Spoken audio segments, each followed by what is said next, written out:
Good afternoon. I want to thank the Center for Popular Democracy for sounding the alarm on Republicans in Congress who are seeking to do away with social safety nets.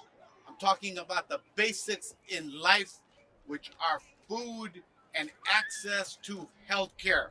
And it is shameful.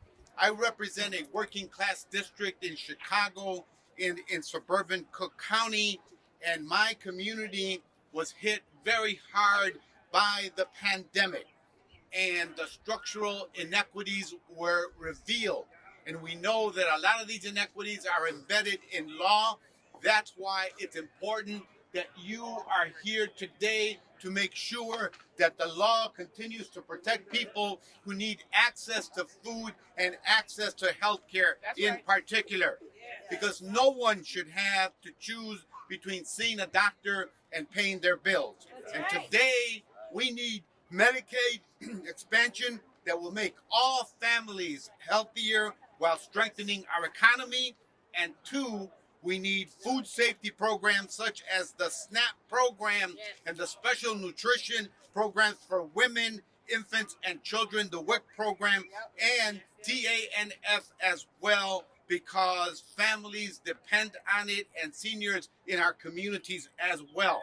These food safety programs are keeping children, the elderly, and entire families from going hungry.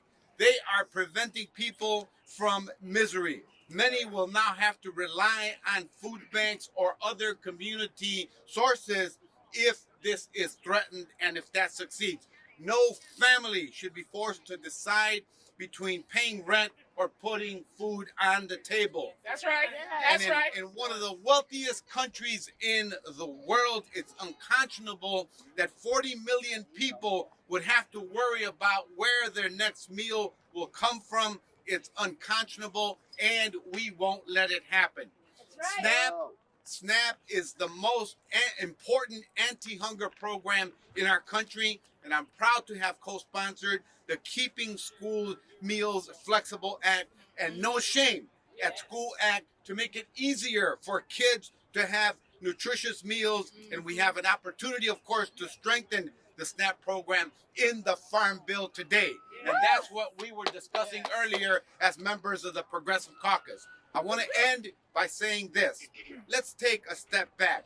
We just spent a week in the House debating and unfortunately passing bills called the Republican Parent Right Bill of Rights. But we know it's anything but that. If Republicans truly cared about parents, they would not be making it harder for parents to afford food for their kids. If they really cared and would not be making it harder for parents to have to pay for medication, and they would not be taking away benefits for pregnant women as well.